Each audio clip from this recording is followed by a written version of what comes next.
Radio Educación presenta Diabetes y yo. Sondeos, reportajes, tips, cápsulas de salud y mucho más. Propuestas para lograr una mejor calidad de vida. Diabetes y yo.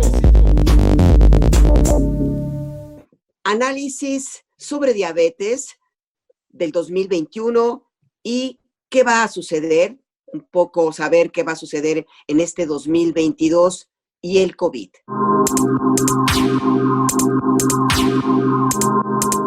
Bienvenidos a esta primera emisión, amigas y amigos del 2022 de nuestro programa Diabetes y yo, propuestas que puedan mejorar nuestra calidad de vida.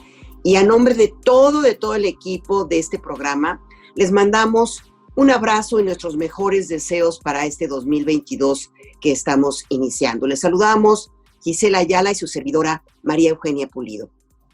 Como siempre, antes de entrar a la entrevista con nuestro invitado en esta ocasión, vamos a la información que tenemos previa a nuestra entrevista.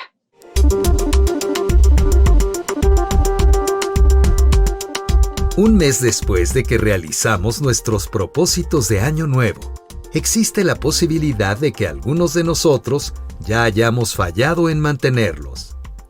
Las investigaciones muestran que el 30% de los individuos que hicieron promesas de Año Nuevo renuncian a sus resoluciones a las 2 semanas. Pero el hecho de haber tenido un desliz no significa que no sea posible llegar a la meta.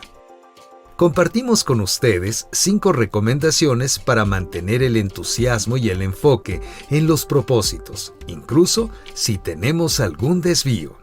Estas recomendaciones son de John Norcross, profesor de psicología de la Universidad de Scranton en Pensilvania, Estados Unidos. 1. Analice la realidad. En lugar de molestarse por el fracaso, tome un respiro y entienda que cambiar un comportamiento es básicamente aprender una nueva habilidad. 2. Reformule las resoluciones.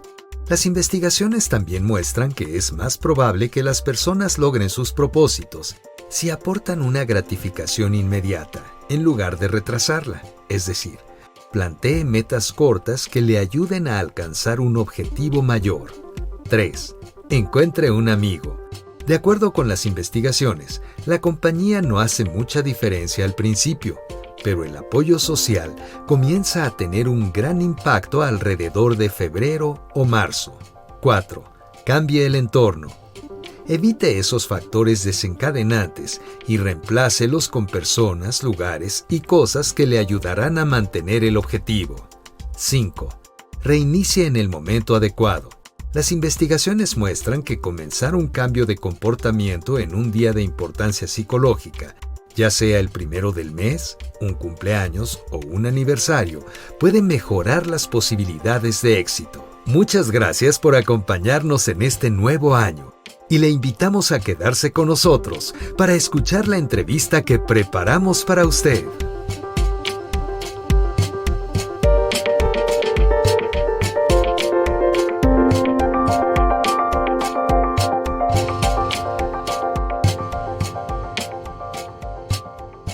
Muchas gracias por acompañarnos de nueva cuenta iniciando este 2022. Este programa Diabetes y yo, siempre con un tema relevante sobre salud. Y como apertura de este año que estamos comenzando, vamos a analizar los hechos más relevantes del 2021 y lo que esperamos para el 2022. Gisela, querida, ¿nos presentas a nuestro invitado en esta ocasión, iniciando este 2022, por favor? Sí, Maru, muchas gracias y feliz año para todos los radioescuchas. Efectivamente, para analizar y hacer un análisis de todo lo que vimos en el 2021 y lo que esperamos para 2022 en materia de diabetes, hemos invitado al doctor Eduardo Márquez. Él es médico egresado de la Universidad de Guadalajara con especialidad en endocrinología y nutrición, la misma institución.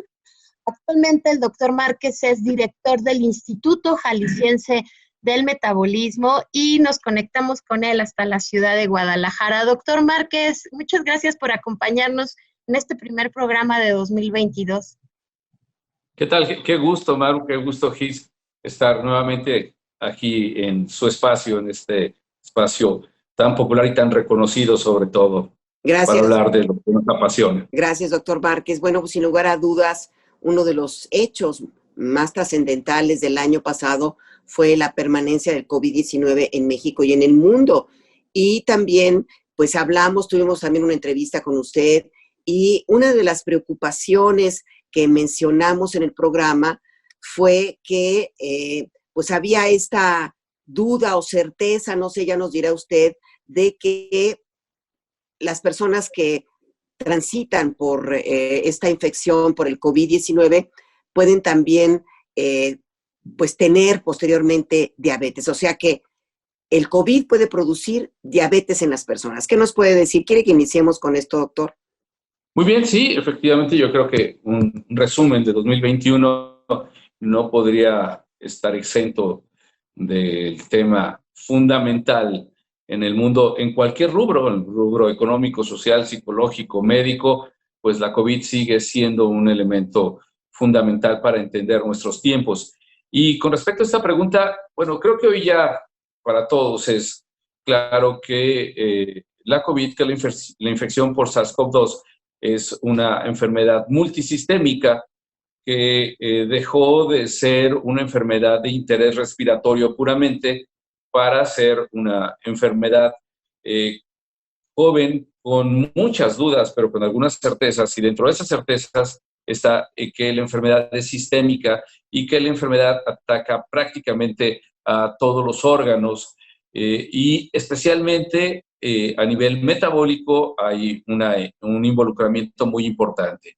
El SARS-CoV-2 tiene, como todos lo sabemos, una necesidad de entrar al cuerpo, y para entrar al cuerpo utiliza una puerta, una vía de entrada, que es una enzima que todas las personas que tienen problemas con inflamación y problemas para metabolizar los carbohidratos, que tienen problemas con la resistencia a la insulina, estas personas tienen esta vía de entrada en abundancia. Esta vía de entrada permite que el SARS-CoV-2 pueda reproducirse con mucha facilidad en personas con obesidad, con hipertensión, con diabetes y con estados previos a la diabetes, como la misma prediabetes o la etapa de resistencia a la insulina. De tal suerte que es ampliamente conocido hoy que las personas que viven con diabetes y que tienen una infección por el SARS-CoV-2 empeoran sus niveles de glucosa, se tiene un requerimiento mayor de insulina y la insulina es menos eficaz. Y en aquellas personas con prediabetes o con resistencia a la insulina, esta dificultad se ve maximizada. Hoy tenemos claro que la infección por COVID o la infección de COVID favorece la conversión o acelera la conversión en personas susceptibles de estados prediabéticos a diabetes, y que incluso hay algunos pacientes en donde no se detectó nunca una fragilidad en esta línea metabólica, que debutan con diabetes simplemente por una infección por SARS-CoV-2 intensa. Sobre todo estamos hablando de casos de COVID de moderados a severos. Eso ya no queda duda. También tenemos claro que uno de los panoramas de mayor riesgo para las personas que son afectadas por la COVID es la diabetes. Y justamente, primero, por la descomposición metabólica que tiene, y segundo, porque al tener en abundancia estos receptores, pues ocurre que la infección puede transitar de manera más sencilla y más amplia. Entonces, sí, la combinación de COVID y alteraciones en el metabolismo de la glucosa es una combinación que ha traído un aumento en el riesgo y tristemente un aumento en la mortalidad y en el número de casos que requieren hospitalización. Doctor, entonces ya en 2020 hablábamos de la necesidad de que las personas con diabetes tuviéramos el mejor manejo posible de nuestra condición como una de los elementos protectores. 2021 nos dejó también el refuerzo, en este momento tan de moda la palabra, tan pertinente, el refuerzo de que una persona con diabetes que se contagia de COVID y tiene un manejo adecuado de su condición, tiene un menor riesgo de complicarse que una persona con diabetes que está descompensada, como lo has mencionado en varias oportunidades. Su riesgo de complicarse por COVID es muchísimo mayor. Sería también una de las lecturas del 2021 en relación de diabetes y COVID, ¿no es así, doctor? Sí, porque no todo fue malo. El 2020 y el 2021 en particular fue un momento decisivo para la evolución hacia la modernidad o hacia el futuro, como bien lo decía en la introducción, de la vivencia, la convivencia con la diabetes, porque nos acercamos más que nunca y a pasos agigantados hacia la tecnificación y también hacia la autogestión en diabetes. La necesidad de la telemedicina, la necesidad de que los pacientes autogestionaran su tratamiento, pues fue mayúscula en este lapso de tiempo. Y observamos que el aumento en el monitoreo continuo, la definición de las nuevas metas en cuanto al rango, el tiempo en rango de glucosa, el tiempo abajo de la glucosa permisible, de manera más clara, más definitiva, hizo que los números también cambiaran. Tenemos un par de estudios muy importantes en donde se observó que aquellos pacientes con monitoreo continuo en el periodo de confinamiento salían del confinamiento, sobre todo uno de los estudios en Italia, con mejor control metabólico, con menores tasas de hospitalización, con menor mortalidad, comparado con los que tenían un monitoreo tradicional o como aquellos pacientes que no tenían una sistematización en su registro de glucosa. La ponderación acerca del tratamiento, ¿sí? En la autogestión de diabetes, en el automanejo de la diabetes, creo que también es una de las enseñanzas que nos dejó este año. Gracias, doctor. A mí me gustaría un poco regresarme a la primera pregunta que le hice, doctor, para poder entender cómo es que el virus del SARS-CoV-2 ataca directamente a las células del páncreas. ¿Qué pasa?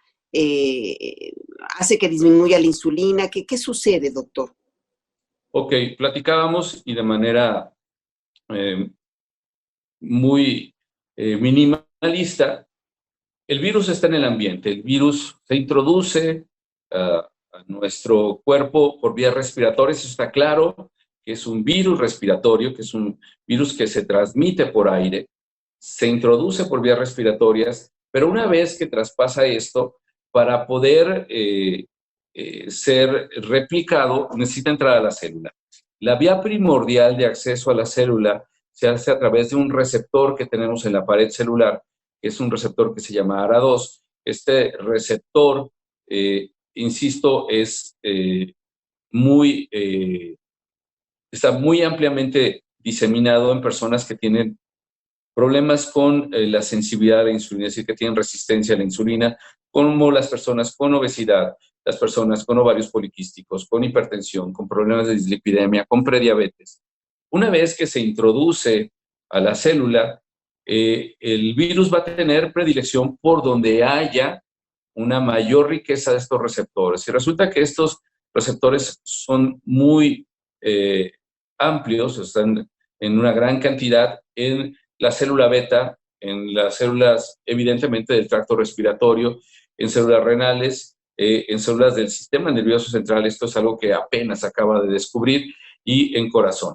De tal suerte que, hablando de célula beta, de glándula de páncreas, disminuye por un lado el número de células pancreáticas, y esto puede producir casos de diabetes de aparición abrupta en los casos de COVID moderada o severa. Y en personas que ya viven con diabetes, evidentemente aumenta la necesidad de insulina al haber un menor número de células productoras de la misma. De tal suerte que tanto en personas que no tenían diabetes como en personas que ya tenían una alteración, esto se empeora, se ve alterado por esa predilección que tiene el virus por estas células o estos receptores celulares que las personas que viven con diabetes con alteraciones previas tienen. Correcto, doctor. Y entonces, nuevamente regresando al tema de una reflexión sobre lo que vimos en 2021 en materia de atención en diabetes, ya hablabas tú pues de los avances que tuvimos en cuanto a telemedicina, en cuanto al automanejo de las personas con diabetes, porque pues no te quedaba de otra y no te queda de otra en muchos casos. 2020 a 2021 era difícil todavía decidirte a salir, acudir a tu cita médica periódica como cualquier paciente con una condición crónica. Pero en materia de tratamientos, doctor, ¿qué te parece si nos ayudas con un análisis, con un viaje por todo lo que vimos durante 2021? Como bien dices, no todo fue malo. Hay que recordar que 2021 fue un año muy especial para la diabetes porque se celebró el centenario del descubrimiento de la insulina con intención terapéutica, el tratamiento insulínico, que es uno de los avances de la ciencia más grandes en todos los rubros, es uno de los hitos fundamentales para entender la modernidad. En el 2021 festejamos este aniversario y yo creo que una manera muy simbólica de festejar el aniversario del descubrimiento de la insulina es ver qué ocurrió con las insulinas. De aquellas insulinas extraídas de páncreas caninos hasta las insulinas que aparecieron este año, hay un camino muy importante y el día de hoy estamos hablando ya de nuevos análogos de insulina, nuevas insulinas, primero de muy larga duración.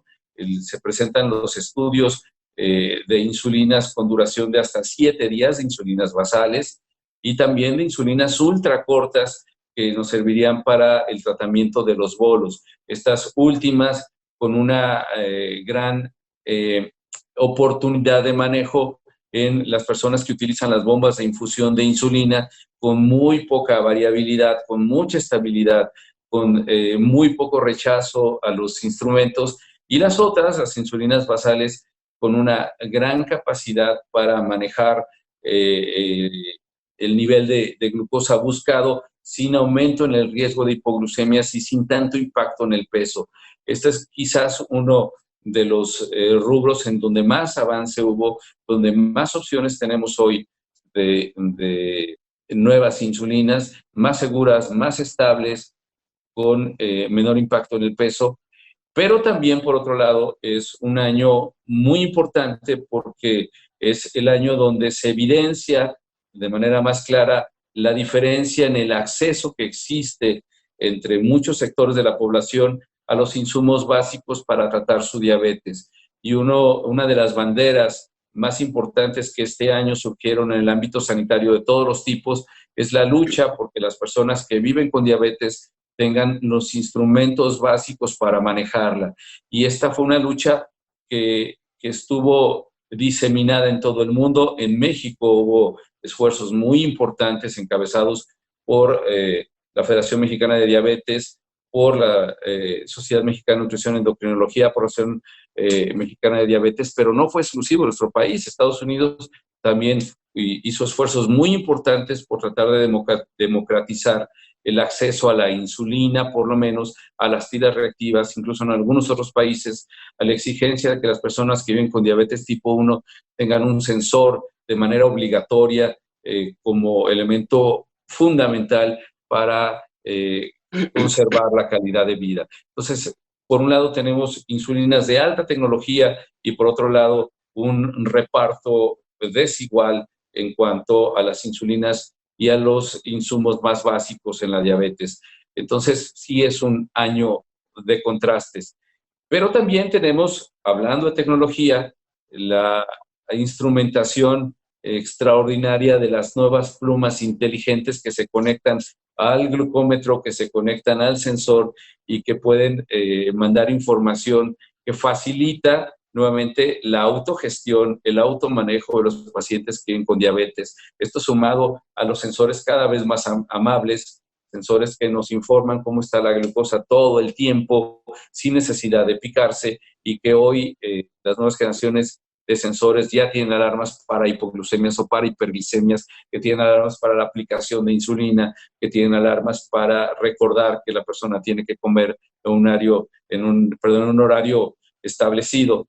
Y esto, insisto, sumado a que cada vez tenemos más claro qué tenemos que buscar con un monitoreo continuo de glucosa. Ya sabemos cuál es el tiempo en rango adecuado para cada tipo o cada variante de diabetes. Ya sabemos cuál es el tiempo permitido en hipoglucemias, en intensidad de hipoglucemias, y esto hace que el paciente tenga primero un panorama más amplio de lo que le está ocurriendo al momento, y también que pueda, insisto, a partir de ese conocimiento tomar decisiones inmediatas y ir construyendo un nuevo manejo individualizado de su diabetes.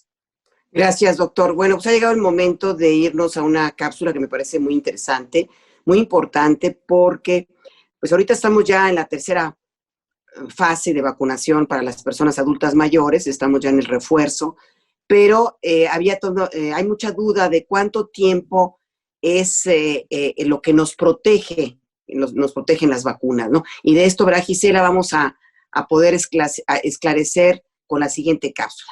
Vamos adelante. Así es, Maru.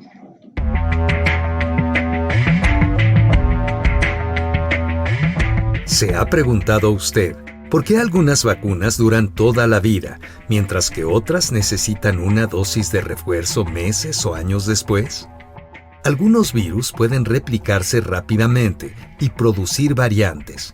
Entre más variantes, más difícil es hacer una vacuna que genere una protección duradera. También hay virus que son estables, como el sarampión.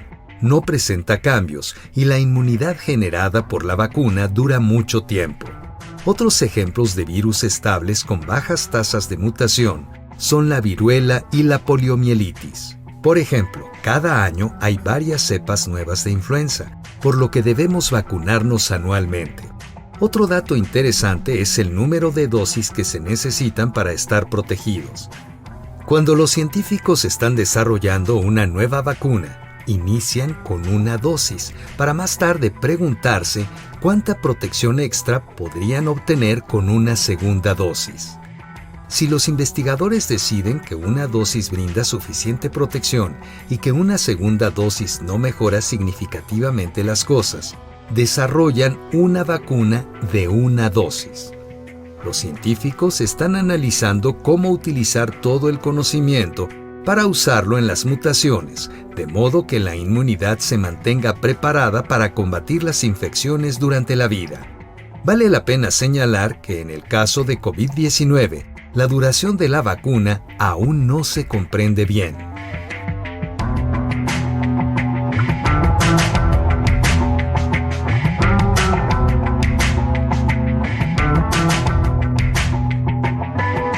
Amigas, amigos, continuamos hablando y platicando con el doctor, con el endocrinólogo Eduardo Márquez. Ya nos habló, doctor, de todos los avances que ha habido importantes en materia de diabetes en el 2021. Para el 2022, ¿cuáles son sus pronósticos en materia de avances en la diabetes? Y también sería hablar de un poco de los retos en salud. Sí, bueno, el principal reto, lo acabamos de mencionar, es que todas y cada una de las personas que viven con diabetes tengan unos instrumentos básicos para poder manejar de manera digna y de manera suficiente su diabetes. Ese creo que es uno de los retos principales. ¿Cuáles son las expectativas? Bueno, a partir de esto que mencionábamos hace un momento, se empieza a gestar un concepto en diabetes que creo que es el futuro mismo de ella, que es la diabetes de precisión. Es decir, ya vamos a empezar a hablar cada vez menos de grupos, de familias, de clasificaciones globales de diabetes, para empezar a establecer categorías individuales, particulares de la misma, basados en su historia genómica, basados en el entorno que tiene, basados en la particularidad de cada uno de ellos, es decir, si tienen mucha reserva de insulina, si tienen mucha resistencia a la insulina, si debutan con cetoacidosis, sí tienen requerimientos particulares de basales o de postprandiales en casos de diabetes tipo 1, aquellos que tienen mayor variabilidad, aquellos que responden a fármacos y que no responden a fármacos. Esto cada vez se va particularizando de manera más concreta. Lo más probable es que en muy poco tiempo tengamos una nueva clasificación de la diabetes, y esta clasificación de primera instancia va a ser una clasificación que parecería más compleja, mucho más amplia, mucho más difícil de entender, pero que de manera paradójica va a ser que sea más fácil interpretar las individualidades de cada persona que vive con diabetes. Van a escuchar durante el próximo año y los que siguen este concepto de medicina o diabetes de precisión cada vez más frecuentemente y de manera más intensa y más amplia. Creo que es quizás la expectativa más amplia que tenemos con respecto a la diabetes, sumado a la aparición de nuevos estudios con fármacos que pueden involucrarse tanto en diabetes tipo 1 como en diabetes tipo 2, y de los cuales, por ejemplo, el año pasado tuvimos uno que fue la estrella en diabetes tipo 2 y en obesidad, que es el semaglutide. La semaglutida o semaglutide es un fármaco que mejora los niveles de glucosa sin provocar hipoglucemia, mejora el pronóstico del corazón, disminuye el riesgo de infarto, de insuficiencia cardíaca, de muerte, de daño renal, y además baja de peso de manera muy interesante. Tanto es así que se puede utilizar para personas que viven sin diabetes, ¿sí? Y que requieren tratamiento especializado para el manejo de la obesidad. Todo esto, evidentemente, evaluando cada una de las categorías características de los pacientes con sobrepeso, con obesidad y con riesgo de diabetes. Doctor Pero no Márquez, solamente eso. Sí, te escucho. Disculpa que te interrumpa, doctor. Me gustaría regresarme nada más rápidamente para que no nos quedemos con las dudas, y que es la cetoacidosis. Mencionaste entre una de las características de los pacientes la presencia de cetoacidosis. ¿Nos podrías comentar qué es la cetoacidosis? Muy bien, vamos a tratar de hacerlo de manera muy sencilla. El cuerpo, para poder obtener energía, requiere de glucosa. Eso lo sabemos y es uno de los fundamentos principales de nuestro tema, que es la diabetes. Las personas que viven con diabetes tienen dificultad para obtener esta energía. La glucosa la obtenemos primordialmente de la comida. Y cuando no hay suficiente glucosa disponible por la comida, el cuerpo forma glucosa a través de sus reservas energéticas, principalmente la grasa, pero también se puede utilizar el músculo para convertir estos elementos de reserva en glucosa. En diabetes, específicamente en diabetes, cuando hay una deficiencia muy importante de insulina, y recordar que de manera muy simple, la función primaria de la insulina es sacar la glucosa de la sangre e introducirla a la célula. Cuando hay una deficiencia muy importante de insulina, y sobre todo de forma abrupta, el cuerpo tiene la necesidad de obtener esta glucosa de manera ingente, de manera urgente. Y entonces empieza a convertir de manera muy rápida grasa en glucosa, en energía.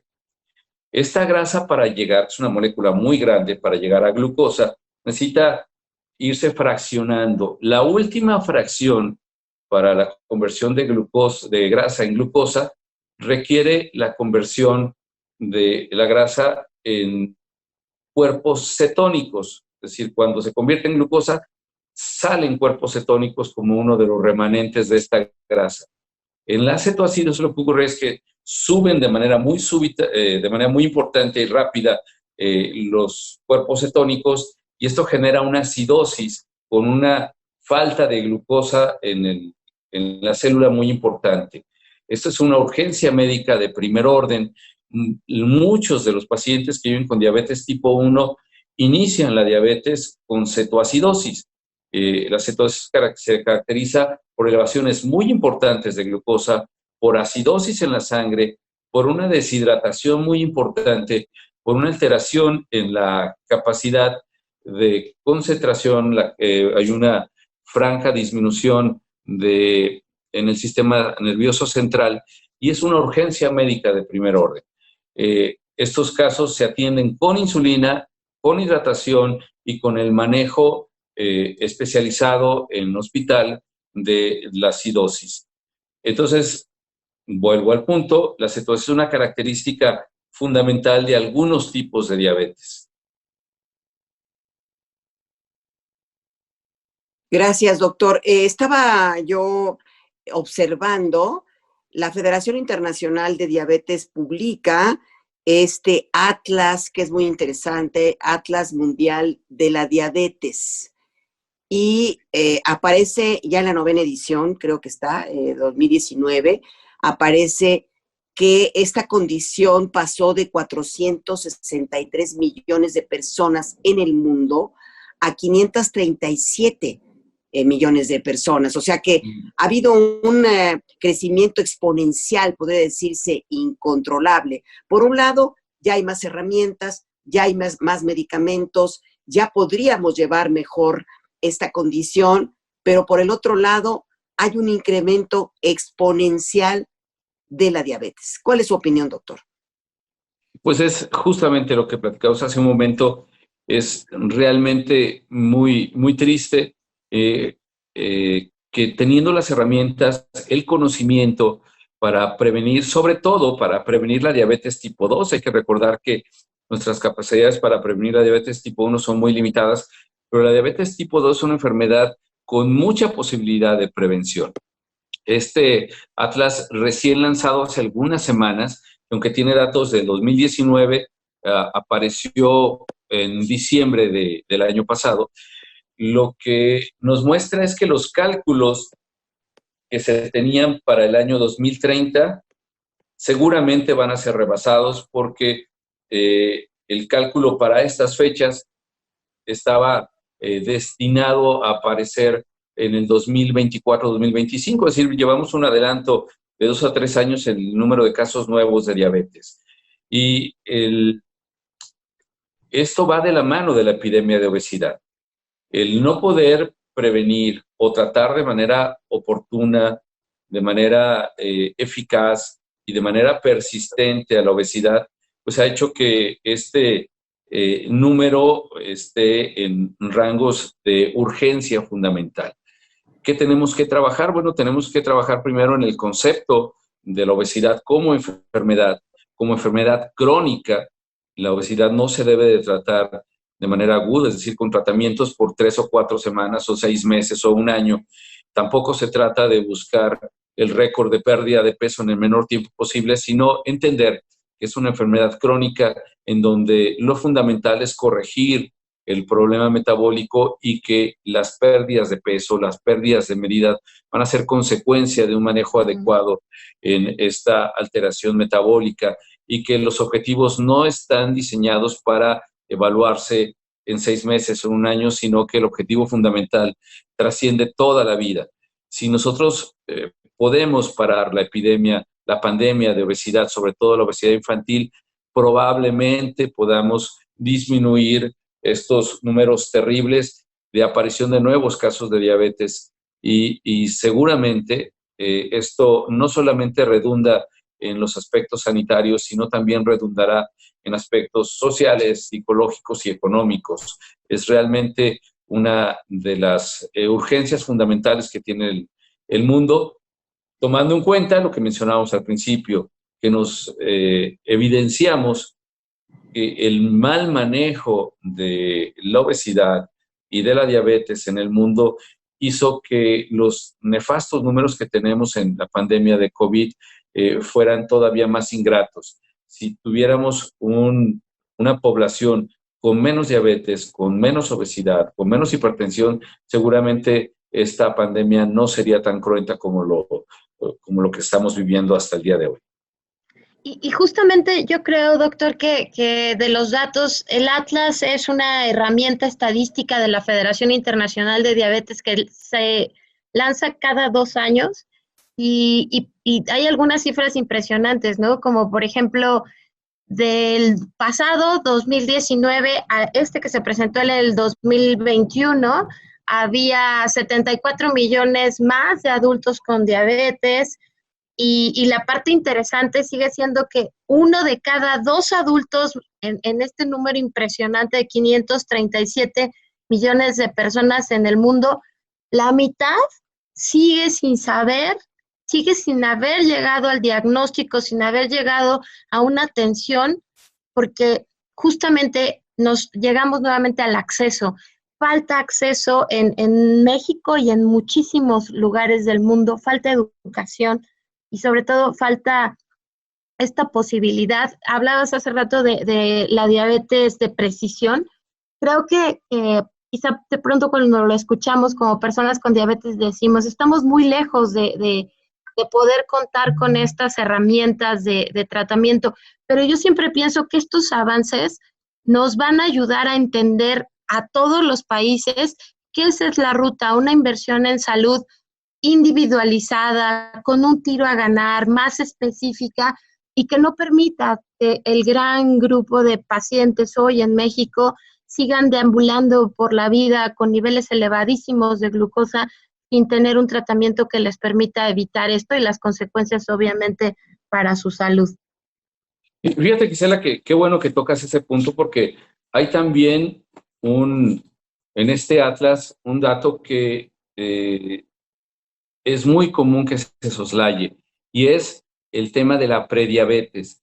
Como ningún grupo, en este atlas se demostró que la prediabetes aumentó de manera impresionante y que también el abordaje de la prediabetes tiene una deuda histórica bien importante. Primero porque hay muchos grupos que ignoran que existe la prediabetes, muchos que incluso dudan del concepto y que hoy en día sabemos que la prediabetes no es una preenfermedad, es una enfermedad en evolución y que tiene ventajas enormes con respecto a la diabetes cuando se trata de manera oportuna y consistente.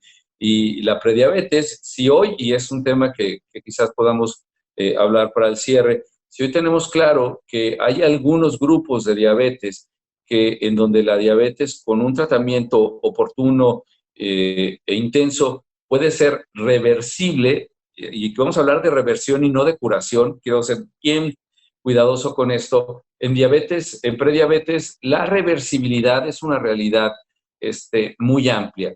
Si nosotros tratamos a las personas con prediabetes de manera oportuna e intensa y constante, podemos evitar uno de los pasos fundamentales y más eficientes para disminuir esta cuota de pacientes nuevos que mencionamos hace un rato, que de manera dramática aumentaron estos 2 años. Entonces, el manejo de la prediabetes creo que es también uno de los temas que debemos tratar en el 2022 y que en el futuro será seguramente una de las dianas fundamentales en salud pública. Pero doctor, todavía pues hay médicos, los mismos médicos o generales o médicos que dicen que no hay prediabetes, que hay diabetes o no hay diabetes. Entonces, pues hay confusión al respecto desde el área también científica o de los médicos, o ya no se maneja eso.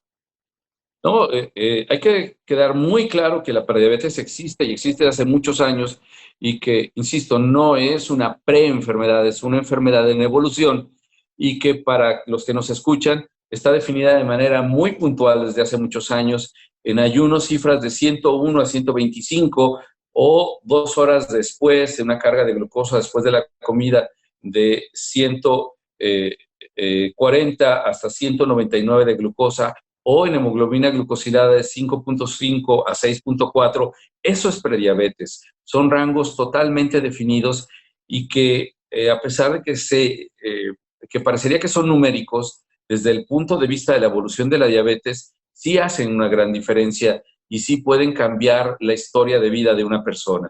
Desde que existe, no hay ninguna duda, se debe de manejar y el manejo puede hacer una diferencia en salud pública, pero sobre todo en salud personal. Hay que tenerlo claro, sí nos falta mucho a los que tenemos responsabilidades en nuestras sociedades y responsabilidades académicas, pues tenemos que redoblar esfuerzos para que estos conceptos lleguen a todos los médicos, independientemente de su grado académico o de su especialidad. Gracias, doctor. Pues vamos a hacer una pequeña pausa para escuchar el glosario que siempre nutre de todos los términos científicos que hemos escuchado en esta emisión. Así que no se despegue porque llegamos a la conclusión. Quédese con nosotros. Glosario, para conocer los términos médicos.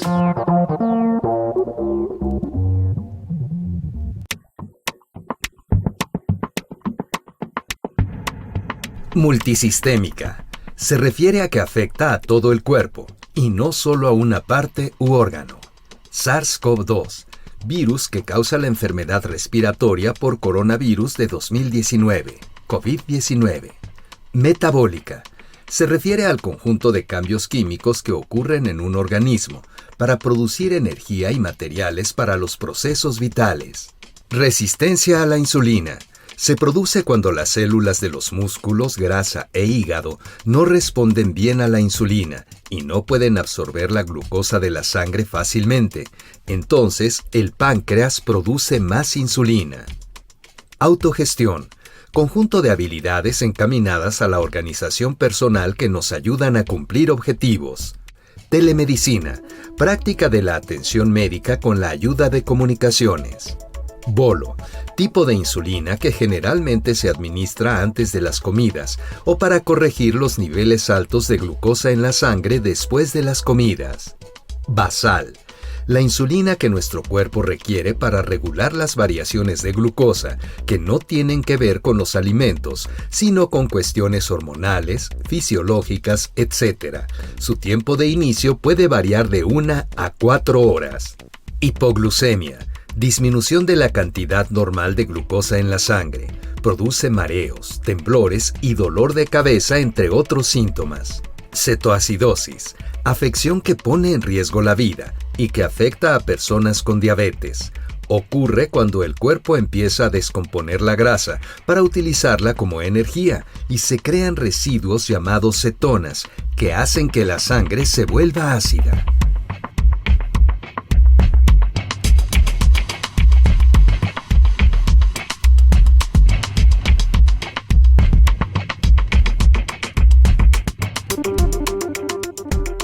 Seguimos esta tarde en el programa Diabetes y yo, en esta primera emisión de 2022, después de revisar todo lo acontecido durante 2021, las expectativas para 2022 en materia de diabetes y por supuesto de COVID, que permanecerá con nosotros algún tiempo más. Doctor, pues justamente la permanencia del virus nos ha hecho modificar muchísimas de las conductas y en el mundo de la diabetes, los congresos de capacitación para los profesionales de la salud y de información y educación para las personas con diabetes, pues están regresando, pero le pondré el adjetivo de tímidamente. Tú estuviste el año pasado en el Congreso de Endocrinología, doctor, donde se reunieron nuevamente los especialistas que atienden diabetes para capacitarse y actualizarse. ¿Cuáles fueron tus reflexiones de este evento? Bueno, después de 2 años de no tener eventos presenciales, ni en medicina interna, ni en endocrinología, bueno, fue un evento muy emotivo, un evento híbrido, porque la mitad de la asistencia en ambos congresos fue virtual, y la otra fue de manera presencial. Con un sinsabor, precisamente con un doble sabor, diríamos. Por un lado, el sabor dulce de volvernos a ver, de volver a lo habitual, y por otro lado, con el sabor amargo de la incertidumbre de saber si después de ese congreso no íbamos a llegar a algunos infectados de COVID.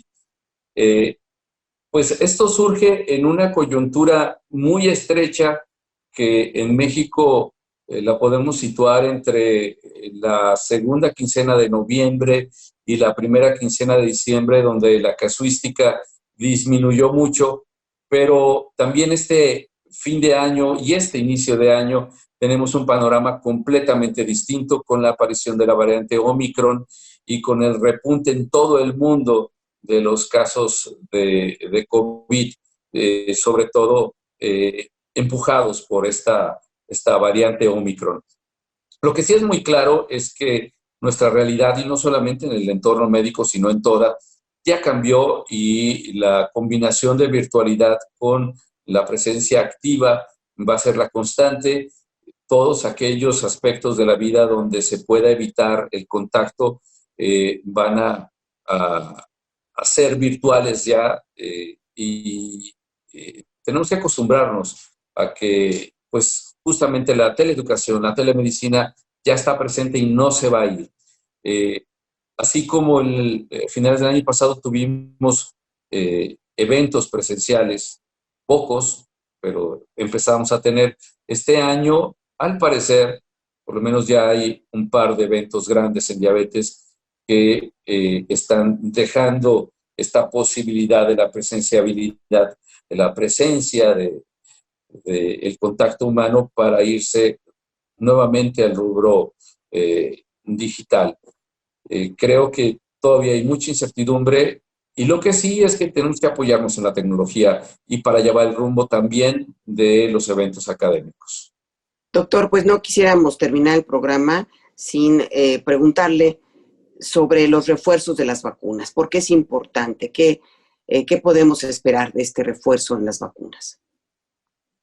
Bueno, lo que se observó en los estudios de seguimiento es que, si bien todas las vacunas, y aquí quiero subrayar, todas las vacunas tienen una eficacia muy importante en la disminución de mortalidad, en la disminución de casos graves y de hospitalización, el advenimiento de nuevas variantes y el paso del tiempo hacen que esta eficacia vaya disminuyendo, y la suma de un refuerzo, de un booster, como se conoce en algunos países, aumenta de manera muy amplia la protección contra formas graves y hospitalización, y además aumenta la protección contra las nuevas variantes que han aparecido y que van a seguir apareciendo de la COVID. Así de que es fundamental que nosotros tengamos este refuerzo, sobre todo en países como el nuestro, donde sí se tiene la posibilidad, quizás no con la velocidad que quisiéramos, pero se tiene la posibilidad de acceder a un refuerzo.